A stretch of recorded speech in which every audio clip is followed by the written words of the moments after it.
Another day, another conversation about Montreal Canadiens defensemen getting traded. This is coming to us from an article on thefourthperiod.com. This is David Pagnotta's website, and the title of the article gives away everything that we'll be talking about in this video. Cup or bust mentality for Toronto. Now, that's kind of off. The article is from yesterday, and it will be linked in the description if you want to go ahead and read it, but the entire opening few paragraphs of the entire thing talk about the Toronto Maple Leafs. It talks about the Auston Matthews, Mitch Marner, Treliving situation, who gets traded, who doesn't, and has really nothing to do with the Canadiens at all. So why am I using this article to make this video? Well, it's because if you scroll down into the here and there section of the piece, there are a few extra tidbits of information from varying teams in the NHL. And this is where David Pagnotta writes, as recent as this week, and remember this article is from yesterday, teams are continuing to ask the Montreal Canadiens about trading for defenseman Arber Xhekaj, but Habs GM Kent Hughes keeps turning them away. Hughes isn't interested in moving the sturdy blue liner, but he is open to moving some of his other young defensemen. So, this is our very quick and non-descriptive update as to the Arber Xhekaj trade talk. Essentially, if you want the conclusion, there is no trading to be done, but it is interesting to me how teams are still on the market, on the prowl, asking Kent Hughes, hey, what would it take to get Arber Xhekaj from your team? Sure, Xhekaj might not have the most projectable offense. He only had 10 points in 44 games played this year. And sure, while he is only 23, he doesn't really project to being somewhat of a point producer in the slightest as his career goes on. But for Montreal fans, everybody acknowledges the value that this guy brings. And we had talked about this kind of value in yesterday's Yuri Slafkovsky is bullying the World Championships video, because a lot of that same attitude you're seeing out of Slav is kind of what you're getting out of Arber Xhekaj in his regular NHL play. Now, of course, that's not surprising to anybody who's watched even a minute of Montreal Canadiens hockey with Xhekaj on the ice this season. Everybody knows that his physicality is definitely one of the best on the team, and this is the kind of guy that you can sort of rally around. Not necessarily somebody who will dazzle you with amazing play, but a guy who livens up the crowd, a guy who livens up the bench with big hits, big fights, and just an overall bull in the china shop type of attitude. Of course, he's going to have to work on honing that in at times. He's got to make sure he stops taking as many penalties as he did this previous season. It's why he got sent down to Laval.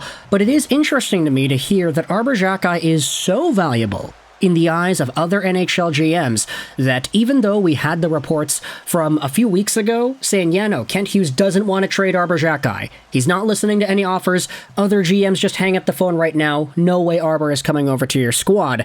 It is interesting to me to hear that even still, we are getting conversations about this popping up. Teams are still calling Kent Hughes about trading for Arber Xhekaj. It kind of gets me wondering, what is the price? Like, if we do see Arber Xhekaj get traded, which we're not going to, but if we do, what is the acceptable price that Kent Hughes would say yes to? It's tough to evaluate these kinds of things because, again, you're not evaluating point production. You're not looking at hard metrics that are easy to quantify and compare with other players.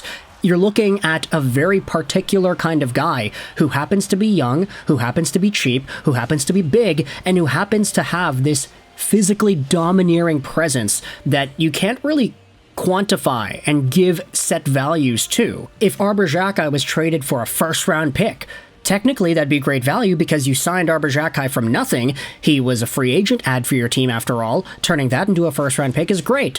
But look at the value that he brings on the ice, especially when he is on his game.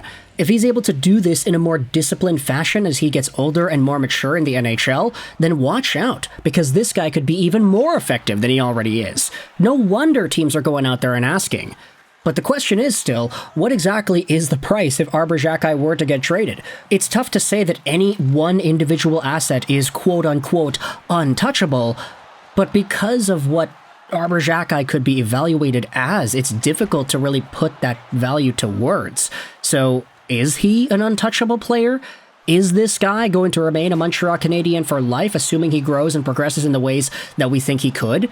I think it's very well possible that we're looking at a future, let's say 10, 11, 12-year Montreal Canadien who spends the majority of his time in a middle to bottom four role, and a guy who, even at the ages of 34, 35, might still be able to provide value for this team in some sort of an enforcer defensive defenseman spot in the lineup. It's kind of interesting because these kinds of players, it's easy to say, oh, offense will fizzle out, guys' projectability of points might not be super long-term, but you take attitude and physicality, and sometimes these guys, it's a lot easier to say, yeah, no, he'll still be a bulldozer by the time he's 35. Like, take a look at some of the other guys around the NHL. Luke Schenn is still bodying guys like crazy.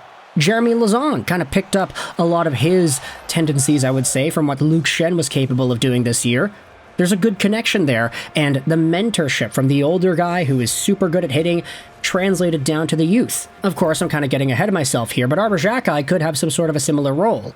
Now, when you refer back to the article, it does say that even though Xhekaj is not on the market and the Canadiens are saying no to all the trade ideas that are being tossed their way, David Pagnotta does write that Kent Hughes would probably still want to trade another defenseman, and we've kind of said our pieces on a few of the different names that could be out there. Jordan Harris's name has popped up here and there. We can debate Jaden Struble. Could he be an option? There are other defensemen on the team, and even in the Laval Rocket system, that you could debate would or would not be appropriate trade targets that the Canadiens would be okay moving on from. But Arber Xhekaj does not seem to be one of them. Even though he wasn't the most utilized this season, even though he wasn't the guy who was guaranteed a spot in the lineup every single night, he did get sent down to Laval, and he actually did come out of that system looking pretty good. So we'll see where exactly Arber Xhekaj's development goes in the next few years, and whether or not it's really worth it for Kent Hughes to put his foot in the ground and say, yeah, no, I'm not trading that guy. No matter what crazy trade ideas you toss out me, anything that you'd be willing to trade for him, we're not going to take. So let me know your thoughts in the comments section below about Arber Xhekaj and this entire trade update here in regards to Montreal and teams asking about him. And also let me know your thoughts in the comments section as to whether or not the other defensemen on the Canadiens are going to be moved soon. Which ones do you think they are? Who moves? Who stays? Who ultimately finds themselves a new home? Because if you go over to the Canadiens for next season, I mean, we talked about Jaden Struble, we talked about Jordan Harris, but that's not nearly it. Jonathan Kovacevic is still here. David Savard, could he get moved at some point?